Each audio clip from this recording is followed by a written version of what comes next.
মৃত্যুর পরে কবরে মান্ডাব্বুকা মান দিনুকা মান হাজারা জুলুন, এই তিনটি প্রশ্ন করে ইমান পরীক্ষা করা হবে। এই মর্মে যখন কোরআনে কোনো আয়াত নেই, তাহলে এই কথা নবীও বলে নাই, এই কথা আল্লাহও বলে নাই।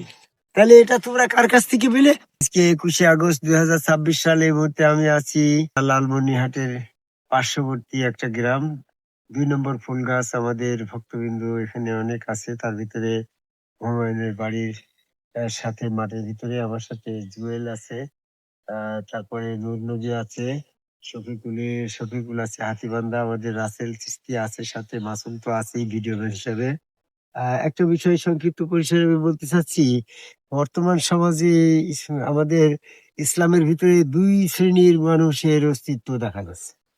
এক শ্রেণীর মানুষ হচ্ছে হাদিসপন্থী, তারা হাদিসের পরে গুরুত্ব দিয়ে বিশ্বাসী। আর এক শ্রেণীর মানুষ হচ্ছে কোরআনপন্থী, তারা কোরআনের মোতাবেক জীবনযাপন, বিশ্বাস, চলাফেরা এটাই পছন্দ করে। তার ভিতরে আমরা অবশ্যই কোরআনপন্থী। তো হাদিসপন্থী মানুষ ক্ষতিগ্রস্ত হচ্ছে এই মানুষগুলা যে মিথ্যা আর ভিতরে আছে, এবং এরা যে ক্ষতিগ্রস্ত হবে বা এদের পথে যে মিথ্যা, এটার একটা বাস্তব প্রমাণ আমি একটু আলোচনার ভিতরে তুলে ধরতে চাই। মাসুম, যেমনটা দেখা যাচ্ছে যে মৃত্যুর আগে একটা জগৎ, মৃত্যুর পরে একটা জগৎ।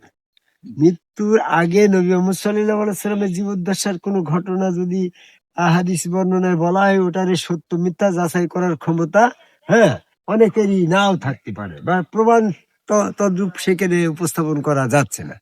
কিন্তু মৃত্যুর পরের কোনো ঘটনা যদি নবী মুহাম্মদ সাল্লাল্লাহু আলাইহি ওয়াসাল্লামের নামের পরে বর্ণনা করা হয়, সেই ঘটনাটা, সেই বর্ণনাটা, সেই হাদিসটা যে মিথ্যা কি সঠিক, তার বাস্তবতা প্রমাণ করার জন্য কোরআনের মাধ্যমে সেটা প্রমাণ করা সম্ভব হচ্ছে। কারণ মৃত্যুর পরের জগতের খবর নবী মুহাম্মদ সাল্লাল্লাহু আলাইহি ওয়াসাল্লাম নিজের তরফ থেকে কিছুই বলে নাই, ওহী ব্যতীত। কারণ মৃত্যুর পরের জগৎ গায়েব জগতের খবর এক আল্লাহ ছাড়া কেউ জানে না। সূরা নমলের 65 নম্বরে অনেকেই বলে যে নবী গায়েব জানে। আল্লাহ নবী সম্পর্কে আয়াত নাজিল করে দিলে, হে নবী আপনি বলে দিন যে আমি গায়েবের খবর জানি না। সূরা আরাফের 188 নম্বরে। আর আল্লাহ বলছে নবী গায়েব জানে না, নবী গায়েবের বিষয়ে আমি যা জানাই সে তাই জানে। গায়েবের বিষয়ে ওহী ব্যতীত তুমি কোনো কিছুই অনুসরণ করো না। সূরা আন-নামের 50 নম্বরে। এবং পরবর্তীতে কোনো বিষয়ে যদি তুমি কাউকে সতর্ক করতে চাও গায়েব বিষয়ে, তাহলে সেটা ওহীর মাধ্যম দিয়ে সতর্ক করো। ওহী ব্যতীত নবী গায়েবের বিষয়ে কোনো কিছু সতর্ক করে নাই। সূরা আম্বিয়ার 45 নম্বরে। তাহলে এখন নবীর মৃত্যুর পরের জগৎ সম্পর্কে যদি হাদিস দ্বারা বর্ণিত কোনো ঘটনার প্রেক্ষাপট এখানে উপস্থাপন করা হয়, তাহলে আমরা সেটা কোরআন দিয়ে জাস্টিফাই করে নিতে পারি যে কোরআনে যদি না থাকে, তাহলে জানলাম যে ওই হাদিসটা নবীও বলে নাই। কারণ নবী তো মৃত্যুর পরের যে গায়েব জগতের খবর ওহী ব্যতীত, ওহীর মাধ্যম ছাড়া বলেই নাই। তাহলে যে কথাটা মৃত্যুর পরের জগৎ সম্পর্কে হাদিস উল্লেখ করে বর্ণনা করা হয়েছে, সেটা অবশ্যই কোরআনের কোনো না কোনো আয়াত থাকতে হবে। বুঝতে পারছো কথাটা? যেমন নবী বিদায় হজের ভাষণে বলে গেছে, তারা তুমি দাঁড়াইন, আমি 2টি রাখলাম। তো সেটা যদি বিদায় হজের ভাষণে সতর্ক করে নবী, তাহলে ওইটারও তো একটা আয়াত থাকতে হবে। তো সেই 2টার বিষয়ে আয়াত আসছে সূরা মাইদার 48 নম্বর আয়াত। সেই 2টার ভিতরে তো হাদিস কথা নেই। সেখানে আছে লিকুল্লি জাআল্লা মিনকুম শরিয়াতা ওয়া মিনহাজা, প্রত্যেকের জন্য নির্ধারণ করা হয়েছে কোরআন এবং মিনহাজা, মানে আল্লাহ প্রাপ্তির স্পষ্ট পথ, যেটা সমগ্র রসুলের হাত, আল্লাহর হাত, ওইটি হচ্ছে আল্লাহ প্রাপ্তির স্পষ্ট পথ। এই রসুল রূপে আল্লাহ বিশ্বাসী সেজদা, এটা হচ্ছে মিনহাজা। এখানে তো হাদিসের কথা নেই। তাহলে তোমরা যে সমস্ত হাদিস বলছো যে মৃত্যুর পরে কবরে মান্ডাব্বুকা মান দিনুকা মান হাজারা জুলুন, এই 3টি প্রশ্ন করে ইমান পরীক্ষা করা হবে, এই মর্মে যখন কোরআনে কোনো আয়াত নেই, তাহলে এই কথা নবীও বলে নাই, এই কথা আল্লাহও বলে নাই। তাহলে এটা তোমরা কার কাছ থেকে পেলে?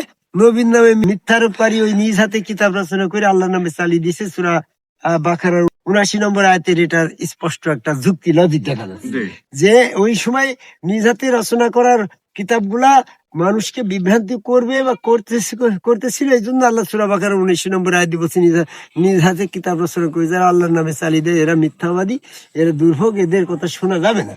যে সমস্ত মৃত্যুর পরে মান রাব্বুকা মান দীনুকা, মৃত্যুর পরে কবরের আযাবের কথা, ইমান পরীক্ষার কথাগুলো হাদিসে না থাকার পরও যারা এই হাদিসপন্থীরা ওই বিশ্বাসী, তারাই তো সেদিন ক্ষতিগ্রস্ত হবে। এরা সম্পূর্ণটাই বানোয়াট দল, হাদিস ভিত্তিক। এটা তো তার এই হাদিস দিয়েই প্রমাণ হচ্ছে। তো আমি আর বেশি কিছু বলতে চাচ্ছি না। তো কোরআন ভিত্তিক দল কারা?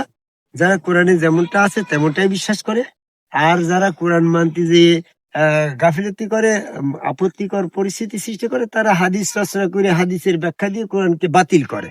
যেমন কোরআনে বলছে সুদ হারাম, ওরা হাদিস দিয়ে সুদ জায়েজ করছে। কোরআনে বলছে জিনা হারাম, ওরা বিভিন্ন কায়দা কারণ দিয়ে হাদিস দিয়ে জিনা জায়েজ করছে। বিভিন্ন ভাবে তারা কোরআনে বলছে যে এরকম ভাবে আদম সেজদা করতে হবে, ওরা হাদিস দিয়ে বলছে যে না, আদম সেজদা করতে হলে মেয়ে লোক, তার স্ত্রী তার স্বামীকে করতো। এই বানোয়াট কথাবার্তা গুলা কোথার থেকে আসলো? যদি ওই সময় ওই ধরনের তর্ক হয়েছিল যখন জিব্রাইল ফেরেশতা মুহাম্মদ সাল্লাল্লাহু আলাইহি ওয়াসাল্লামকে সেজদা করতে হেরা গুহায় আসলো, তখন যে জিব্রাইল ফেরেশতা আদম আলাইহিস সালামকে সেজদা করছে, সেই জিব্রাইল ফেরেশতা হেরা গুহায় মানব রূপ ধারণ করে অবশ্যই নবী মুহাম্মদ সাল্লাল্লাহু আলাইহি ওয়াসাল্লামকে সেজদা করেছে। আর যারা বিশ্বাস করে না তারা নবীর ইজ্জতকে আদম থেকে ছোট করে। তো এই কারণে নবী মুহাম্মদ সাল্লাল্লাহু আলাইহি ওয়াসাল্লামকে সেজদার মাধ্যমে জিব্রাইল সালাচ্ছে। সূরা নিসার 102 নম্বর আয়াতে দেখা গেল যে জিব্রাইল যেমন নবী মুহাম্মদ সাল্লাল্লাহু আলাইহি ওয়াসাল্লামের সম্মুখে সেজদা দিয়ে সালাত আদায় করেছে, জিব্রাইলের দেখা দেখি সাহাবারাও নবী মুহাম্মদ সাল্লাল্লাহু আলাইহি ওয়াসাল্লামকে সেজদা দিয়ে সালাত আদায় করেছে। এই আদম সেজদার ব্যাপারে সতর্ক করার জন্য ফেরেশতা দিয়ে আদম সেজদার আয়াতগুলা, বেহেশতের ভিতর করে আয়াতগুলা এই কোরআনের ভিতরে আসছে। সূরা বাকারার 34 নম্বর আয়াত, সূরা আরফের 11 নম্বর আয়াত ইত্যাদি। আরো এই আয়াতগুলা নিয়ে যখন সমাজে বিতর্ক হইলো যে ওটা ফেরেশতাদের জন্য, তখন মানুষের জন্য না, এই ব্যাপারে বিতর্ক হওয়ার কারণে তখন সূরা ইউসুফের 100 নম্বর আয়াত নাযিল হয়ে গেল যে ইউসুফের 11 ভাই পিতামাতা তো ইউসুফকে সেজদা করেছে। তাই এই বিষয়গুলো আমাদেরকে হাদিসপন্থীরা বিভ্রান্ত করছে। আমি হাদিসপন্থীর দল সম্পূর্ণ ডিলিট করে, বাতিল করে, কোরআন মোতাবেক আদম সেজদা করে মৃত্যুর পরে আল্লাহর পায়ে সেজদা দিয়ে ইমান পরীক্ষা করা হবে, সূরা কালামের 42-43 নম্বর আয়াত দিয়ে সতর্কতা জানিয়ে আমি হাদিসপন্থীদের সম্পূর্ণ বর্জন করে কোরআন ভিত্তিক ইমান পরীক্ষার জন্য আদমকে সেজদা করে একজন সমগ্র রাসূলের কাছে বায়াত গ্রহণ করে সেখানে সেজদা ভক্তি দিয়ে ইমানের পরীক্ষায় পাশ করার আহ্বান করে আমার কথা শেষ করে। জয় গুরু।